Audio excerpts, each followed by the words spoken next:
Hi guys, welcome back to my channel. இன்னைக்கு இந்த வீடியோவில் முக்கியமான ஒரு டாபிக் எடுத்துகிட்டு வந்திருக்கேன்.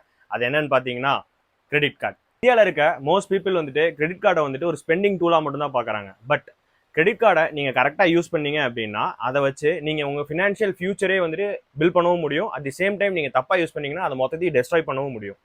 ஸோ ஒரு சிம்பிளாக ஒரு இது சொல்கிறேனே, இந்தியன் பாப்புலேஷன் பார்த்தீங்கன்னா 1.46 பில்லியன். அதில் 108 மில்லியன் பீப்புள்ஸ் வந்துட்டு கிரெடிட் கார்டு யூஸ் பண்ணுறாங்க. அந்த 108 மில்லியன்ல இருந்து ஒரு குவார்டர் மட்டும் எடுத்துக்கலாமே. ஸோ 27.015 மில்லியன் பீப்புள்ஸ் வந்துட்டு இயர்லி 10,000 இன்ட்ரெஸ்ட் மட்டுமே பே பண்ணுறாங்க. ஸோ இது பார்க்கறதுக்கு வந்துட்டு 10,000ங்கிறது சின்ன அமௌண்ட்டாக இருக்கும். அதை ஜஸ்ட் நீங்கள் வந்துட்டு 27.015 இன்டூ 10,000 அப்படின்னு போட்டிங்கன்னா 1 இயருக்கு 270.015 பில்லியன் இன்ட்ரெஸ்டாக மட்டும் பே பண்ணுறாங்க. ஸோ உங்கள் பேசிக்காக உங்கள் எல்லாத்துக்கும் பேங்க் எப்படி ஒர்க் ஆகும் என்ன ஏதுன்னு உங்களுக்கு ஓரளவுக்கு ஐடியா இருக்கும். ஸோ இன்கேஸ் நான் ஒரு சின்ன ஒரு எக்ஸாம்பிள் மட்டும் தரேன். பேங்க் எப்படி ஒர்க் ஆகுது அப்படின்னா, நீங்கள் வந்துட்டு எஃப்டி ஆர்டியாக கொண்டு போய் உங்கள் அமௌண்ட்டை உள்ளே போடுவீங்க. அந்த அமௌண்ட்டுக்கு வந்துட்டு உங்களுக்கு வந்துட்டு அவங்க ஒரு 3 to 4% வந்துட்டு உங்களுக்கு வந்துட்டு இன்ட்ரெஸ்ட்டை வந்துட்டு ப்ராஃபிட்டாக கொடுப்பாங்க. ஸோ அவங்க அதை என்ன பண்ணுவாங்க, credit card, housing loan, home loan, education loan இந்த மாதிரி வெளியே விட்டு அவங்க வந்துட்டு ஒரு 10 to 11% ஆர் 7% அவங்க இன்ட்ரெஸ்ட் வந்துட்டு அந்த இண்டிவிஜுவல்ஸ் கொடுத்துட்டு அந்த இன்ட்ரெஸ்ட் அவங்க எடுத்துப்பாங்க. ஸோ அந்த இன்ட்ரெஸ்ட்ல இருந்து வர இன்ட்ரெஸ்ட் தான் வந்துட்டு அந்த இன்ட்ரெஸ்ட்ல இருந்து வர ப்ராஃபிட் தான் வந்துட்டு உங்களுக்கு பாதியோ அதுல இருந்து ஒரு கால்வாசியோ எடுத்து கொடுப்பாங்க, ரொம்ப ரொம்ப கம்மி. ஸோ இதே வந்துட்டு இதுதான் வந்துட்டு மற்ற லோனுக்கு ஒரு கிரெடிட் கார்டுக்கு 30 to 40% இன்ட்ரெஸ்ட் மட்டும் பேங்க் சைட்ல இருந்து போடுறாங்க. So first of all credit card எப்படி ஒர்க் ஆகுது, கிரெடிட் கார்டுனா என்ன அப்படிங்கிறத வந்து தெரிஞ்சுக்கலாம். ஸோ கிரெடிட் கார்டு ஒன்றும் இல்லை, நம்ம டெபிட் கார்டு மாதிரி ஒரு கார்டு. ஸோ அந்த கார்டில் வந்துட்டு டெபிட் கார்டில் வந்துட்டு நீங்கள் என்ன பண்ணியிருப்பீங்கன்னா, நீங்கள் சம்பாரிச்ச பணம், உங்கள் சேவிங்ஸ் ஆர் நீங்கள் சேலரி ஏதோ ஒன்று உங்களோட மணி வந்துட்டு வேர்ச்சுவலாக அதில் இருக்கும். ஸோ நீங்கள் அதை ஸ்வைப் பண்ணிப்பீங்க. ஸ்வைப் பண்ணுறப்போ வந்துட்டு உங்கள் பேங்க்லேருந்து அந்த அமௌண்ட் டிடெக்ட் ஆகிட்டே வரும். கிரெடிட் கார்டு சேம் தான், ஆனால் வந்துட்டு வேர்ச்சுவல் மணி, அதாவது உங்ககிட்ட மணியே இருக்காது. பேங்கோட மணியை வாங்கி நீங்கள் வேணுங்கிற பொருளை வாங்கிக்கலாம். அதை வந்து சர்டைன் டைம் பீரியட்குள்ளே நீங்கள் அதை வந்துட்டு திருப்பி ரீபே பண்ணிடணும். ரீபே பண்ணிட்டீங்க அப்படின்னா எந்த பிரச்சனையும் கிடையாது. ஆனால் ரீபே பண்ணாமல் விட்டீங்க அப்படின்னா நான் சொன்ன அந்த 30 to 40% இன்ட்ரெஸ்ட் வந்துட்டு உங்களுக்கு வரும். ஸோ இன்னும் இது கிளியராக சொல்லணும்னா, இது வந்துட்டு ஒரு ஷார்ட் டேர்ம் லோன் நமக்கு பேங்க்கு கொடுப்பாங்க, பேங்க்ல இருந்து கொடுப்பாங்க. ஸோ அதை நீங்கள் வந்துட்டு ஸ்வைப் பண்ணி யூஸ் பண்ணிக்கலாம். யூஸ் பண்ணிட்டு சர்டைன் பீரியட், அதாவது ஒரு லிமிடெட் பீரியட்குள்ள எந்த இன்ட்ரெஸ்ட்டுமே இல்லாமல் நீங்கள் ரீபே பண்ணணும். ஸோ இந்த மாதிரி ஒரு அட்வான்டேஜ் இதில் இருக்கு. ஆனால் இதுதான் வந்துட்டு most of the Indian peoples வந்துட்டு என்ன பண்ணுவாங்க அப்படின்னா, கரெக்டாக யூஸ் பண்ண தெரியாமல் யூஸ் பண்ணி நான் சொன்ன அந்த இன்ட்ரெஸ்ட் ரேட்குள்ள 270.015 பில்லியன் இன்ட்ரெஸ்ட் மட்டும் இயர் ஆன் இயர் பே பண்ணிட்டு இருக்காங்க.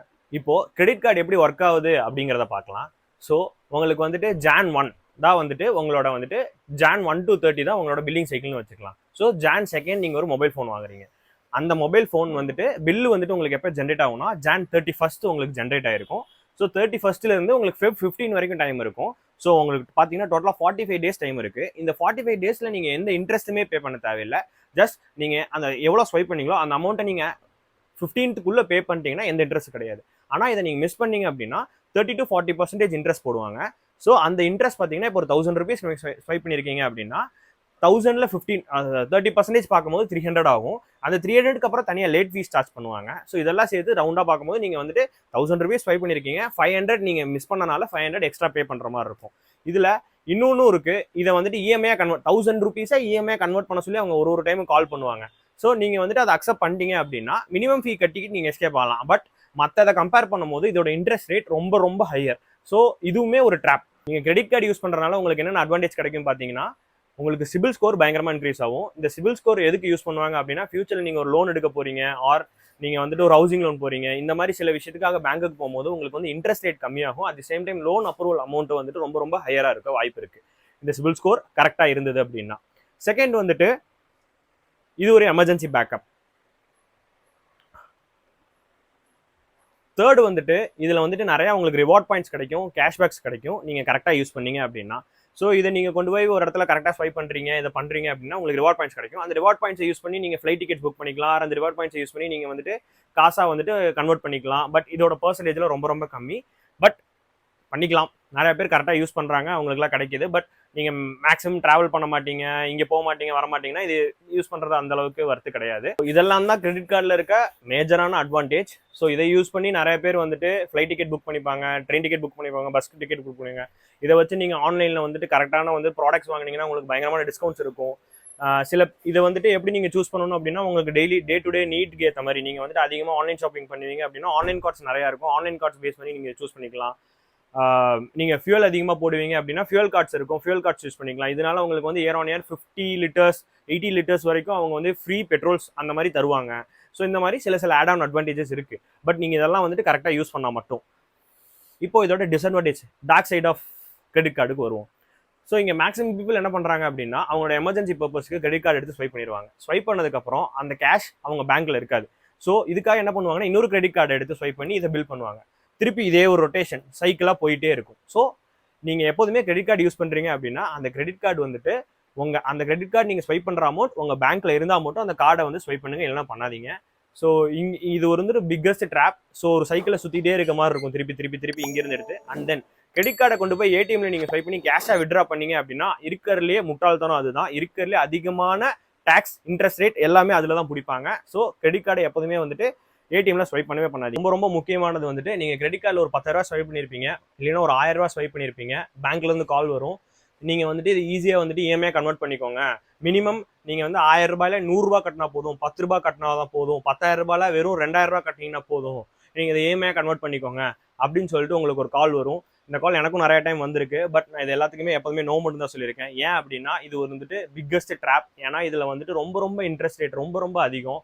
ஸோ மற்றதை கம்பேர் பண்ணுற போது உங்ககிட்ட கேஷ் இருந்ததுன்னா மொத்தமாக அதை க்ளோஸ் பண்ணி வர்றது எப்போதுமே பெஸ்ட். அது உங்கள் சிபில் ஸ்கோர் இன்க்ரீஸ் பண்ணும். மெயினான பர்பஸ் வந்துட்டு சிபில் ஸ்கோர் இன்க்ரீஸ் பண்ணுறதுக்கு தான். ஸோ நீங்கள் அதை கரெக்ட் டைமில் கட்டினா மட்டும்தான் சிபில் ஸ்கோர் இன்க்ரீஸ் ஆகும். நீங்கள் அதை இஎம்ஐ கன்வெர்ட் பண்ணி திருப்பி வந்துட்டு ஒரு டெப்ட் ட்ராப்பில் போய் மாட்டிக்காதீங்க. இது ஒரு முக்கியமானது தான். அது என்ன அப்படின்னா உங்கள் சிபில் ஸ்கோர் அடி வாங்குறது. ஸோ நீங்கள் ஒரு பேமெண்ட்டை நீங்கள் கரெக்டாக பே பண்ணாமல் மிஸ் பண்ணிட்டீங்க அப்படின்னா உங்கள் சிபில் ஸ்கோர் பயங்கரமாக அடி வாங்கும். அது வந்துட்டு ஃபியூச்சரில், இப்போ இல்லைனாலும் ஃபியூச்சரில் வந்துட்டு நீங்கள் எப்போ நீங்கள் லோனுக்கோ இதுக்கோ போகிறீங்க அப்படின்னா அப்போ வந்துட்டு ரொம்ப அது ஒரு மேஜரான ரோலை ப்ளே பண்ணும். ஸோ அதனால் எந்த பேமெண்ட்டுமே மிஸ் பண்ணிடாதீங்க, எப்போதுமே மிஸ் பண்ணிடாதீங்க. இதில் வந்துட்டு ரொம்ப முக்கியமானது கிரெடிட் கார்டு எல்லாரும் கைக்கு வந்தோன்னே அவங்க பண்ணுற முக்கியமானது, இன்க்ளூடிங் நானும் இப்போ வரைக்கும் நான் பண்ணிகிட்டு இருக்க ஒரு விஷயம், ஓவர் ஸ்பெண்டிங். ஸோ என்னோட கிரெடிட் கார்டை நான் வந்துட்டு 80 to 90% எனக்கு இப்போ வரைக்கும் தெரியாது. இந்த வீடியோ எடுக்கிற அன்னைக்கு இந்த வீடியோ நான் வந்துட்டு ஸ்கிரிப்ட் பண்ணும் போது தான் எனக்கே தெரியும் இந்த ஒரு இது இருக்குது அப்படின்னு சொல்லிட்டு. ஸோ கிட்டத்தட்ட நான் 1.5 years கிரெடிட் கார்டு யூஸ் பண்ணிட்டு இருக்கேன். ஸோ இந்த இவ்வளோ நாள் தெரியாது. நான் என்னோட கிரெடிட் கார்டை 90%, 80% வரைக்கும் நான் கிரெடிட் கார்டை ஸ்வைப் பண்ணிடுவேன் எப்போதுமே. ஸோ இது என்ன ஆக ஆரம்பிச்சது அப்படின்னா நான் ஒவ்வொரு டைமும் மந்த் எண்ட் வந்துட்டு கட்டுறதுக்கு ரொம்ப கஷ்டப்பட்டேன். திருப்பி அங்கே வாங்கி இங்கே வாங்கி இங்கே அப்படியே ரொட்டேஷனில் விட்டுட்டு தான் போயிட்டு இருந்தது. ஸோ அதனால என்ன ஆச்சு அப்படின்னா இப்போ வரைக்கும் எனக்கு ஒரு சேவிங்ஸ் கிரியேட் பண்ண முடியல. பிகாஸ் அது ஒரு சைக்கிள்லேயே போயிட்டே இருக்கு. ஸோ மொதல் விஷயம், கிரெடிட் கார்டை வந்துட்டு 80 to 90% நீங்கள் யூஸ் பண்ணீங்க அப்படின்னா இதனாலேயே உங்கள் சிபில் ஸ்கோர் அடி வாங்கும். ஸோ உங்களோட கிரெடிட் கார்டு வந்துட்டு எப்போதுமே 30% லிமிட்குள்ளே, நீங்கள் ஒரு 4 கிரெடிட் கார்டு வச்சிருக்கீங்க அப்படின்னாலுமே ஒரு 30% மொத்த கிரெடிட் கார்டுக்கு சேர்த்து 30% லிமிட்குள்ளே உங்களோட டிரான்சாக்ஷன் மெயின்டைன் பண்ண பாருங்க. ஒரு 1 lakh இருக்குன்னா 30,000 1 மந்த்துக்கு நீங்கள் ஸ்வைப் பண்ணீங்கன்னா மட்டும் போதும். அதுக்கு மேலே ஸ்வைப் பண்ணீங்கன்னா உங்களுக்கு கிரெடிட் கார்டு சிபில் ஸ்கோர் அடி வாங்கும். And then over spending. So என்கிட்ட இப்போ டெபிட் கார்டு இருந்தது அப்படின்னா நான் என்ன பண்ணுவேன்னா டெபிட் கார்டில் எவ்வளோ கேஷ் இருக்கோ அதுக்கேற்ற மாதிரி தான் நான் வந்துட்டு எல்லாத்தையும் பர்ச்சேஸ் பண்ணுவேன். பட் என்கிட்ட எப்போ கிரெடிட் கார்டு வர ஆரம்பிச்சதோ, கிரெடிட் கார்டு அதான் இப்போ இருக்குல்ல, எனக்கு 15 days டைம் இருக்குது, 45 days டைம் இருக்குன்னு சொல்லிட்டு எனக்கு தோன்றப்பெல்லாம் நான் போய் ட்ரெஸ் எடுக்கிறது இந்த மாதிரி நிறையா ஸ்வைப் பண்ண ஆரம்பித்தேன். இது ஸ்வைப் பண்ண ஆரம்பிச்சதுக்கப்புறம் திருப்பி கட்டும் போது தான் என் மந்த்துக்கே என்கிட்ட வந்துட்டு ஒரு 5,000 தான் இருக்கும். பட் நான் செலவு பண்ணது 10,000 இருக்கும். பேலன்ஸ் 5,000 நான் வேற எங்கேயா இருந்து வாங்கி போடுற மாதிரி தான் இருக்கும். ஸோ இந்த மாதிரி ஓவர் ஸ்பெண்டிங் வந்துட்டு ஆட்டோமேட்டிக்காக என்னையே தெரியாமல் நான் நிறையா பண்ண ஆரம்பித்தேன். எனக்கு தேவையில்லாத ப்ராடக்ட்ஸை நான் பார்த்து ஃபர்ஸ்டெல்லாம் பிடிச்சிருந்தாலுமே அது என்கிட்ட காசு இருக்காது, நான் வாங்காமல் போயிடுவேன். பட் கிரெடிட் கார்டு வந்தோடனே ஓகே வாங்கலாம் அப்படின்னு சொல்லி ஸ்வைப் பண்ண ஆரம்பித்தேன். அது அப்படியே ஒரு ரொட்டேஷனில் போக ஆரம்பிச்சிது. ஸோ அதை கொஞ்சமாக இப்போ கண்ட்ரோல் பண்ணிகிட்டு இருக்கேன். அண்ட் தென் கிரெடிட் கார்டு வாங்குறதுக்கு முன்னாடி நீங்கள் யோசிச்சுக்கோங்க, ஒன்ஸ் நீங்கள் என்ன மாதிரி கிரெடிட் கார்டு வாங்கணும்னு சொல்லிட்டு. ஸோ அவங்க ஒரு பேங்க்ல நீங்கள் வாங்க போறீங்க அப்படின்னா அந்த பேங்கோட அப்ளிகேஷன், அந்த பேங்கோட வெப்சைட்டில் போயிட்டு என்னென்ன டைப் ஆஃப் கிரெடிட் கார்டு இருக்குது, உங்களோட நீடுக்கு என்ன கிரெடிட் கார்டு செட் ஆகும், அந்த கிரெடிட் கார்டு வந்துட்டு உங்களுக்கு ஓகேவா அப்படின்னு சொல்லிட்டு எல்லாத்தையும் செக் பண்ணிடுங்க. இதில் வந்து நிறைய டைப்ஸ் இருக்குது. ப்ரீமியம் கார்ட்ஸ் இருக்குது, ஃப்ரீ கார்ட்ஸ் இருக்குது, அப்புறம் வந்துட்டு ஒரு மிட் ரேஞ்ச் கார்ட்ஸ் இருக்குது. ஸோ இதுக்கெல்லாம் நீங்கள் இயர் ஆன் இயர் வந்துட்டு இவ்வளோ சர்டன் மெயின்டெனன்ஸ் அமௌண்ட் பே பண்ணுற மாதிரி இருக்கும். 1,500, 3,500 அந்த மாதிரி கார்டை பேஸ் பண்ணி நீங்கள் பே பண்ணுற மாதிரி இருக்கும். ஃப்ரீ கார்டு எடுத்தீங்க அப்படின்னா உங்களுக்கு வந்துட்டு இந்த கேஷ்பேக், ரிவார்ட்ஸ் இதெல்லாம் ரொம்ப கம்மியாக இருக்கும். ஆனால் இதே கொஞ்சம் ப்ரீமியம் கார்ட்ஸ் எடுத்தீங்க அப்படின்னா அதுக்கேற்ற மாதிரி அது ஹையராக இருக்கும். ஸோ அது வந்துட்டு உங்களோட இதுதான். நீங்கள் மேக்ஸிமம் ட்ராவல் பண்ணிங்கன்னா வந்துட்டு ட்ராவல் கார்ட்ஸ் நிறையா இருக்கும். அதிகமாக ஃபியூல் போடுவீங்க அப்படின்னா ஃபியூல் கார்ட்ஸ் இருக்குது. அதிகமாக ஸ்விக்கி, ஜொமேட்டோவில் ஆர்டர் பண்ணுவீங்களா அதுக்கும் கார்டு இருக்குது. அதிகமாக ஆன்லைன் பர்ச்சேஸ் பண்ணுவீங்கன்னா அதுக்கும் கார்டு இருக்குது. இது எல்லாத்துக்குமே எல்லா பேங்க்லையும் சரி, எல்லா ப்ரைவேட் இந்த கம்பெனிஸ்லையும் சரி, அவங்க தனித்தனி கார்ட்ஸ் லிஸ்ட் டவுன் பண்ணி வச்சிருக்காங்க. உங்களுக்கு என்ன கார்டு வேணுங்கிறத சூஸ் பண்ணுங்க. உங்களுக்கு சூஸ் பண்ற கஷ்டமா இருக்கு அப்படின்னா ஜஸ்ட் சிம்பிளா ஜெமினி ஆர் ChatGPT இந்த மாதிரி AI டூல்ஸ்ல நீங்க என்னென்ன டிரான்சாக்ஷன் அதிகமாக மேக் பண்ணுவீங்கிறத வந்துட்டு ஜஸ்ட் இங்கிலீஷ் சென்டென்ஸ்லயோ தமிழ் சென்டென்ஸ்லயோ நீங்க போட்டீங்க அப்படின்னா அதுவே சில கார்ட்ஸ் லிஸ்ட் டவுன் பண்ணும். அந்த கார்ட்ஸை பேஸ் பண்ணி நீங்க வந்துட்டு நெக்ஸ்ட் ஃபர்தரா மூவ் பண்ணிக்கலாம். அண்ட் தென் நீங்க கார்டு எடுத்ததுக்கு அப்புறம் இந்த கார்டை நான் ஓவர் ஸ்பெண்ட் பண்றேன், இதை நான் கேன்சல் பண்றேன்னு போய் நிப்பீங்க. அப்போதான் இன்னொரு விஷயம் எனக்கு இப்போதான் தெரிய வந்தது. அதுவும் நீங்க கேன்சல் பண்ணீங்க அப்படின்னா உங்க சிபில் ஸ்கோர் அந்த கார்டு மூலமா எவ்வளவு ஏறிச்சோ அது இறங்குமாமா. எனக்கு தெரியாது, நானும் அதை ரிசர்ச் பண்ணி பார்க்குறோம். இன்கேஸ் அது உண்மையா இருந்ததுன்னா இதுல வந்துட்டு நான் இந்த வீடியோலேயே கீழே போடுறேன். ஸோ அதை வந்துட்டு வாங்கினதுக்கப்புறம் கேன்சலும் பண்ண முடியாது. நீங்கள் ஒரு ப்ரீமியம் கார்டு வாங்கியிருக்கீங்க, இல்லை ஒரு 3500 ஒரு கார்டு வாங்கியிருக்கீங்க, அந்த கார்டை கேன்சல் பண்ணால் உங்கள் சிபில் ஸ்கோர் அடி வாங்கும். அதை யூஸும் பண்ணாமல் வச்சிருந்தா 3500 இயர் நீங்கள் கட்டிக்கிட்டே இருக்கிற மாதிரி இருக்கும். அப்புறம் எனக்கு இன்னொரு விஷயமும் நான் வந்துட்டு என்னோட இதில் பார்த்தேன். என்னன்னா என்னோட கார்டை வந்துட்டு நான் வந்துட்டு அதிகமாக 80 to 90% ஸ்வைப் பண்ண ஆரம்பிச்சதுக்கப்புறம் என்ன ஆச்சு அப்படின்னா, ஒரு 1 year கம்ப்ளீட் ஆனதுக்கப்புறம் எனக்கு ஒரு மெயில் வந்தது பேங்க்ல இருந்து. என்னன்னா, இனிமேல் நீங்க யூஸ் பண்ற இவ்வளவு பெர்சன்டேஜுக்கு வந்துட்டு சார்ஜ் சொல்லிட்டு, நான் ஆல்ரெடி என்னோட கார்டு 1500 நான் பே பண்றேன். அந்த கார்டுக்கு திருப்பியும் நான் வந்துட்டு யூஸ் பண்ற அமௌண்ட்டுக்கும் வந்துட்டு நான் வந்துட்டு 1000 யூஸ் பண்றேன் அப்படின்னா அதில் ஒரு 10 rupees 12 rupees நான் அவங்களுக்கு பே பண்ற மாதிரி அவங்க வந்துட்டு எனக்கு ஒரு ஸ்டேட்மெண்ட் போட்டு அனுப்பியிருந்தாங்க. அதை பார்த்ததுக்கப்புறம் என்னடா இது எப்படி இருக்கு அப்படின்னு சொல்லிட்டு யோசிச்சேன். ஸோ அதனால கார்டை யூஸ் பண்றது ரொம்ப ரொம்ப கம்மி பண்ணிட்டேன். ஸோ இனிமேல் கார்டு யூஸ் பண்ணக்கூடாதுன்னு நினைச்சிட்டு இருக்கேன். ஸோ இதை வந்துட்டு நீங்க நான் சொன்ன மாதிரி இதெல்லாம் என்னோட எக்ஸ்பீரியன்ஸ். ஸோ நீங்கள் இந்த கார்டை வந்துட்டு உங்களோட ஃபினான்ஷியல் கரியரை பில்ட் பண்ணுறதுக்கும் யூஸ் பண்ணலாம். அதே சேம் டைம் நான் என்ன மாதிரி ஒரு மிட் ரேஞ்சில் சைக்கிளில் போய் மாட்டவும் செய்யலாம். ஆர் மொத்தமாக டெஸ்ட்ராய் பண்ணிவிட்டு உங்கள் சிபில் ஸ்கோர்லேருந்து எல்லாத்தையும் முடிச்சு கட்டிட்டு ஜாலியாக இருக்கலாம். இது எல்லாமே உங்கள் கையில் இருக்குது. வீடியோட கன்க்ளூஷனுக்கு வருவோம். ஸோ எண்ட் ஆஃப் தி டே இது எல்லாமே ஒரு டூல் தான். இந்த டூலை நீங்கள் எவ்வளோக்கு எவ்வளோ பெட்டராக யூஸ் பண்ணுறீங்களோ அவ்வளோக்கு எவ்வளோ பெட்டராக இருக்கும். இந்த டூலை வந்துட்டு நீங்கள் தப்பாக யூஸ் பண்ணீங்க அப்படின்னா கம்ப்ளீட்லி கான். ஸோ கரெக்டாக பார்த்து யூஸ் பண்ணுங்கள். ஸோ இதெல்லாம் என்னோட லைஃப் எக்ஸ்பீரியன்ஸ். ஸோ அதை நான் வந்துட்டு வீடியோவாக போடுறேன். ஸோ ஓகே, நெக்ஸ்ட் வீடியோவில் சந்திப்போம். பாய்.